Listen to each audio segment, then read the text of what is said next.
हेडलाईन्सचे प्रायोजक आहे NBC bearings, लांब पळण्यासाठी।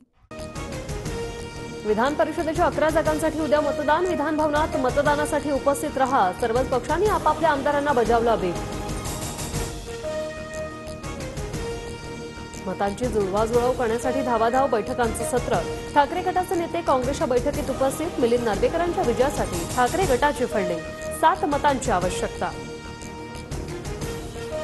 विधानसभेला सगळ्यांना पाडा, मराठ्यांवर अन्याय करणारा बीडमधील एकही नेता निवडून यायला नको। एक वेळ आपल्या विचारांचा ओबीसी निवडून आला तरी चालेल, शांतता रॅलीतून जरांगेंचं आवाहन। मराठा नेत्यांना सांगा आरक्षण द्या, नाहीतर गावात येऊ नका, जरांगेंचा इशारा। 70 वर्ष आम्ही मोठं केलं, आमच्यासाठी कधी काम करणार, जरांगेंचा मराठा नेत्यांना सवाल। महायुती आणि मविया एकसारखेच, केवळ खुर्चीच बघतात, जरांगेंची टीका। मवियावाले लपून का बसले, विरोधक आले नाही म्हणून सरकार आरक्षण देणार नाही का, सर्वपक्षीय बैठकीवरूनही जरांगेंचा निशाणा। सगळे सोयऱ्यांबाबत एकमत झालं, पण महाजन आणि भुजबळ म्हणाले सगळे सोयरे टिकणार नाही। गिरीश महाजन जिथे जातात तिथे आंदोलन फोडून संपवतात, जरांगेंचा जोरदार हल्लाबोल। शिंदे समितीकडून हैदराबादमध्ये जुन्या नोंदींसह 1881 आणि 1901 मधील जनगणनेची पाहणी। 39% कुणबी समाज मराठवाड्यात असल्याची नोंद मिळाल्याची प्राथमिक माहिती। विधानसभेला मवियाच्या 225 जागा निवडून येतील। राज्याचे चित्र बदलायचं असल्याने अनेक जण सोबत येत आहेत, शरद पवारांचं वक्तव्य। विधानसभेच्या जागा वाटपातही भाजप मोठा वाटा घेणार। 160 पेक्षा अधिक जागांवर लढावं, राज्यातील नेत्यांची केंद्रीय नेतृत्वाकडे मागणी, सूत्रांची माहिती। भाजपला 120-130 जागांवर समाधान मानावं लागेल, उरलेल्या जागा शिंदे आणि अजितदादा गटाला द्याव्या, तर जयंत पाटील यांची प्रतिक्रिया। विधान परिषदेत अजित पवार काँग्रेसची किमान 3 मतं फोडणार, सूत्रांची माहिती। अजितदादांना दोन्ही उमेदवार निवडून आणण्यासाठी 5 मतांची गरज, अजितदादांना 2 अपक्षांचा आधीच पाठिंबा। आमचे 3 ते 4 लोक फुटणार हे आम्हाला माहिती, त्यांचे कान टोचणार, आमच्या उमेदवाराला दगाफटका बसू नये याची काळजी घेऊ, काँग्रेसच्या कैलास गोरंट्याल यांची प्रतिक्रिया। दिशा सालियन मृत्यू प्रकरणात आदित्य ठाकरेंचा संबंध तपासा। 8 आणि 13 जूनला आदित्य ठाकरे कुठे होते, नितेश राणेंचा सवाल। पोलिसांना जबाब देणार असल्याचीही माहिती।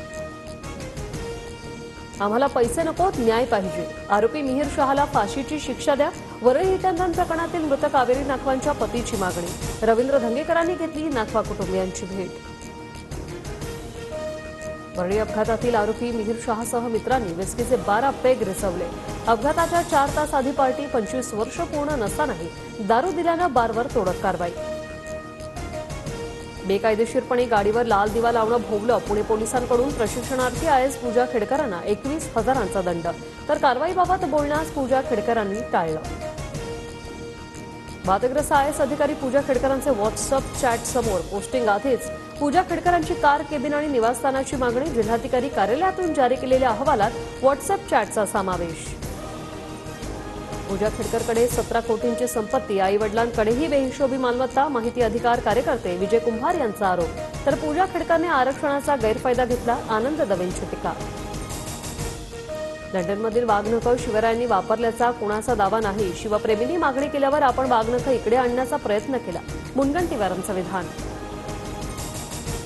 सुधीर मुनगंटीवार सभागृहात खोटं बोलले, वाघनखावरील मुनगंटीवारांचं उत्तर दिशाभूल करणारं, कोणतेही पुरावे न देता माहिती, इतिहास अभ्यासक इंद्रजित सावंत यांची टीका। मुंबई उपनगरातील कांदिवली, मालाड, बोरिवली, गोरेगाव परिसरात मुसळधार पाऊस, तर रायगड, रत्नागिरी, सिंधुदुर्ग, पुणे, साताऱ्यासह 14 जिल्ह्यांना पावसाचा येलो अलर्ट। संत तुकोबांच्या पालखीचा आज इंदापूरच्या सराटीत मुक्काम, उद्या तुकोबांच्या पादुकांचं शाही नीरा नदीत स्नान, तर ज्ञानोबांची पालखी सोलापुरात दाखल।